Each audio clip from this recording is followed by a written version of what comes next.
Donc, cette présentation-ci a un objectif un peu différent des autres. Hein. L'objectif ici, c'est à la fois d'introduire la section 3, hein, mais c'est aussi de faire une synthèse pratiquement de l'ensemble du propos des présentations qui vous sont présentées ici. Hein. Je sais qu'il y en a beaucoup et que les gens n'ont pas nécessairement le temps de se pencher là-dessus au complet, hein, ou du moins pas dans l'immédiat. Et donc, ici, je veux résumer tout ça et donner aux citoyens qui ont moins le temps, hein, une présentation clé pour qu'ils puissent avoir une grande idée de ce que je suis en train de proposer pour le Québec. Tout en mentionnant que du fait que c'est une idée quand même importante, que des implications structurelles, que les autres présentations sont aussi importantes. Hein, en ce sens que c'est là où je développe un peu plus c'est les idées qui vont être mentionnées ici. Hein.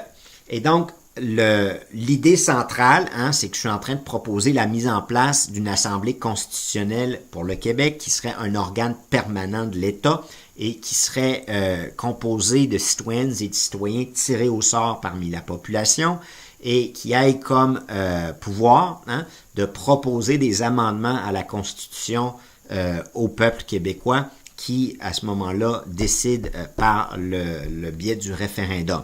Hein. Ça, c'est l'idée centrale. Hein. Pour en arriver à proposer ça, dans la section 2, je discute des grandes raisons de proposer une assemblée comme celle-là. Hein. Et là, la première, il y a 3 grands points à retenir de cette série de présentations-là dans la section 2.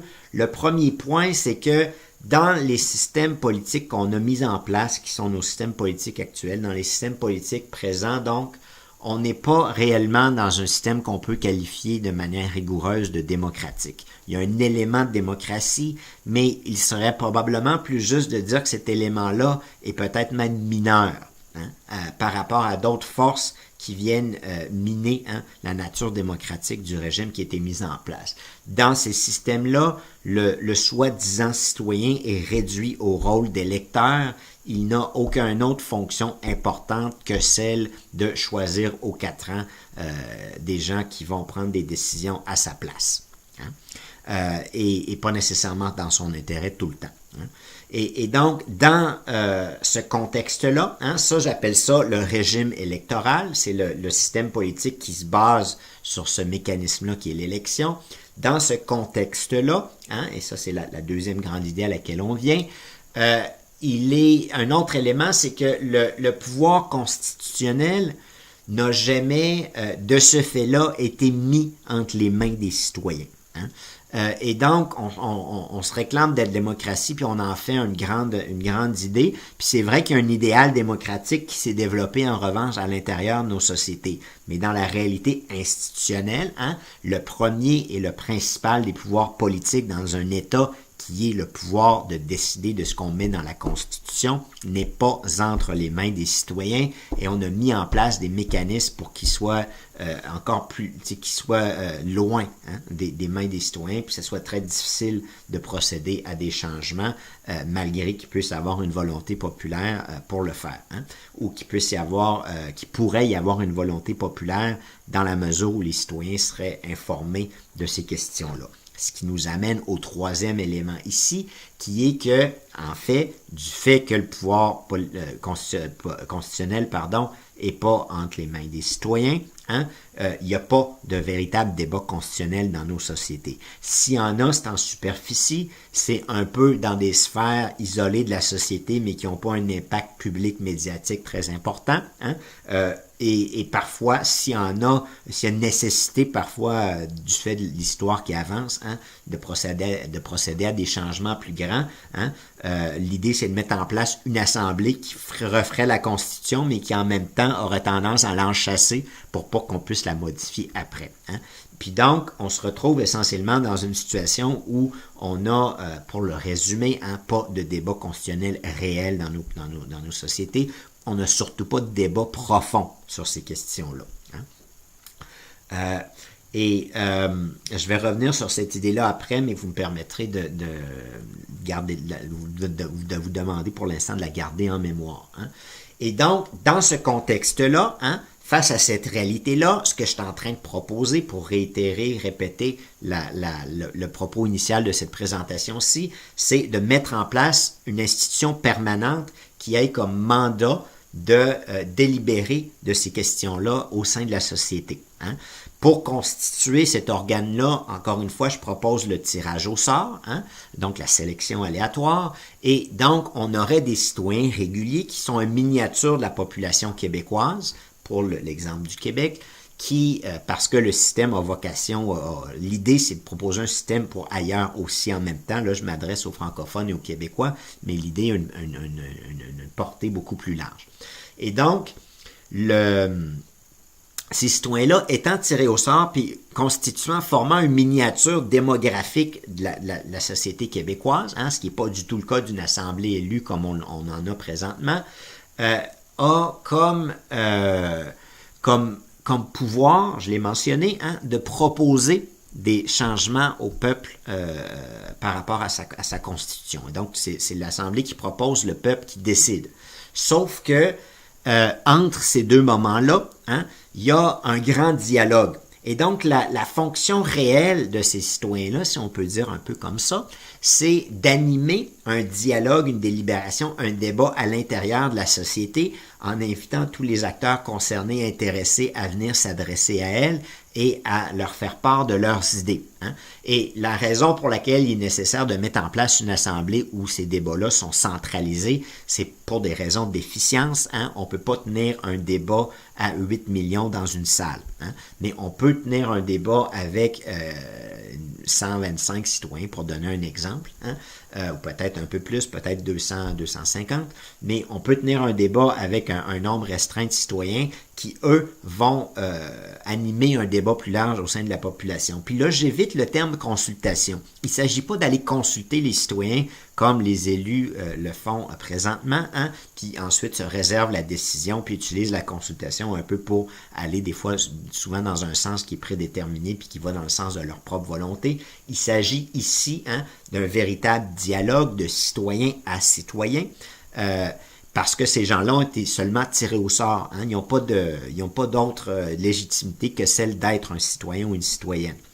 Et donc, on pourrait parler à ce moment-là, hein, d'une démocratie participative de masse, mais bien organisée, hein, où il y a des décisions qui peuvent se prendre assez facilement avec une institution comme celle-là. Et donc, il faut pas oublier cet élément-là de dialogue qui est essentiel et qui est critique, en fait, qui est le central à tout le propos, finalement. Hein. Et donc, on créerait une sphère de débat constitutionnel à l'intérieur de nos sociétés avec une institution qui est là pour la gérer, et on aurait de ce fait-là, outre les discussions politiques plus immédiates sur comment gouverner avec les gens qui sont élus, hein, on aurait aussi des discussions sur comment organiser notre société à plus long terme, hein, puis quelles institutions politiques mettre en place dans nos sociétés. Donc, on aurait des débats d'une ampleur beaucoup plus grande dans nos sociétés. Donc, l'essentiel du propos est là. Hein, là, je vais me permettre ici de sauter un petit peu à la section 7, notamment, où je vais discuter de comment est-ce qu'on pourrait utiliser ce mécanisme-là du tirage au sort, ailleurs dans notre système politique. Hein. Et dans la section 7.1, en particulier les deux premières présentations qui vous sont faites là, je suggère de mettre en place une assemblée citoyenne, hein, qui distingue donc de l'Assemblée constitutionnelle, une Assemblée citoyenne du Québec qui formerait une deuxième chambre du Parlement québécois, hein, et qui donc serait le versant citoyen de la Chambre élue au niveau législatif. Et je suggère aussi de mettre en place un autre organe. Là, je vais me permettre de vous renvoyer à la présentation parce que rentrer dans le détail va être beaucoup trop long, mais un autre organe où il y aurait une cour citoyenne à la tête du système interprétatif ou ce qu'on appelle judiciaire présentement au Québec, qui aurait pour fonction de s'assurer que l'interprétation de la Constitution reste entre les mains des citoyens. Hein. Il y a d'autres éléments là qui, dans la présentation, dans les présentations 7.1.1 et 7.1.2, vont être discutés sur ces deux institutions que je propose là. Je discute aussi d'autres propositions qui ont été faites ailleurs dans le monde dans dans cette partie-là. Puis j'en viens même à parler de peut-être dans le futur, qu'est-ce qu'on peut imaginer, dans un futur un petit peu plus lointain, hein, en mettant en place d'autres types d'institutions qui sont encore plus différentes de celle-là. Dans la section 8, hein, l'idée de cette section-là, c'est essentiellement enfin, il y en a deux, si on peut dire, là, mais l'idée principale, hein, c'est d'expliquer quel genre d'autres discussions politiques on pourrait tenir devant une assemblée constitutionnelle comme celle-là. L'assemblée constitutionnelle pourrait se pencher sur qu'est-ce qu'on va mettre en place comme, justement, organe citoyen au niveau du législatif et du judiciaire et dans les régions et ailleurs au Québec. Hein? Donc, on est encore dans la sphère du tirage au sort. Dans la section 8, là, quel genre d'autres débats on pourrait avoir qui impliquent pas le sort? Hein? Et donc, je parle entre autres du droit de vote. On pourrait étendre le droit de vote pour inclure tous les citoyens du Québec. Hein? Et on pourrait aussi avoir un mode de scrutin qui est meilleur que ce qu'on va avoir présentement si on change notre scrutin. Et dans la section 8.3, qui est une section extrêmement importante, je parle d'un système de médias indépendants, ce qui est un sujet qui pourrait être discuté à l'intérieur d'une assemblée constitutionnelle, mais qui présentement ne peut pas même être abordée à l'intérieur de notre système politique. Et donc, c'est pour illustrer un peu qu'est-ce qui se passe une fois qu'on ouvre la porte de cette assemblée constitutionnelle-là. Dans la section 8.1, hein, qui fait partie de celle-là, celle-là, elle a un lien avec le tirage au sort. Je vous y réfère pour avoir ce lien-là. Vous me permettrez là, de vous mettre un peu la puce à l'oreille, hein, en ce sens qu'il y a un lien entre celle-là puis le propos du tirage au sort, mais ça reste quand même une idée qui est dans son...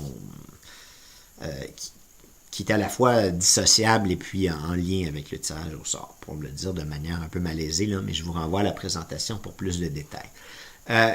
Ensuite, hein, dans la section 9, je discute de qu'est-ce qu'on peut faire présentement au Québec, hein, pour avancer sur cette question-là.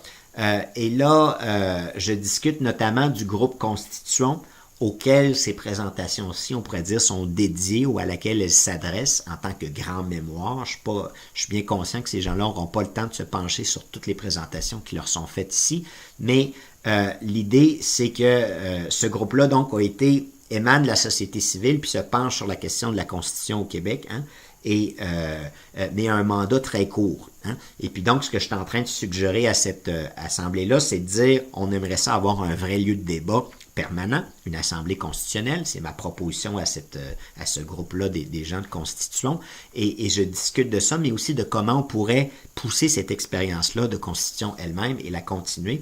Et donc, la première partie de ça, j'appelle ça « Continuons », puis c'est l'essentiel du propos.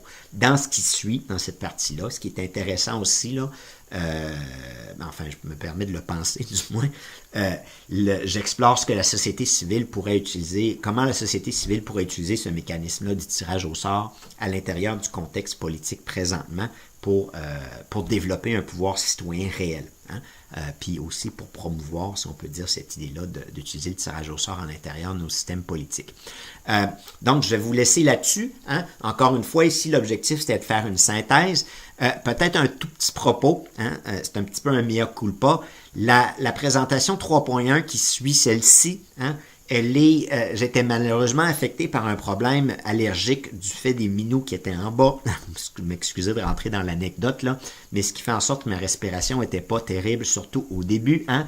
Mais j'ai décidé de la laisser là parce que le propos que je tiens là, puis l'ensemble des thématiques qui sont traitées me satisfait, hein, au niveau de ce qui est dit. Hein. La manière que c'est dit au début est peut-être un peu laisserait à désirer en temps de présentation, là, mais le propos me paraît nécessaire. Hein. Puis donc, je développe un peu plus ce qui vient d'être dit ici, mais de manière plus large, puis je rentre un peu plus dans le détail de tout ça. Donc, merci d'écouter d'autres présentations si le sujet vous intéresse. Hein.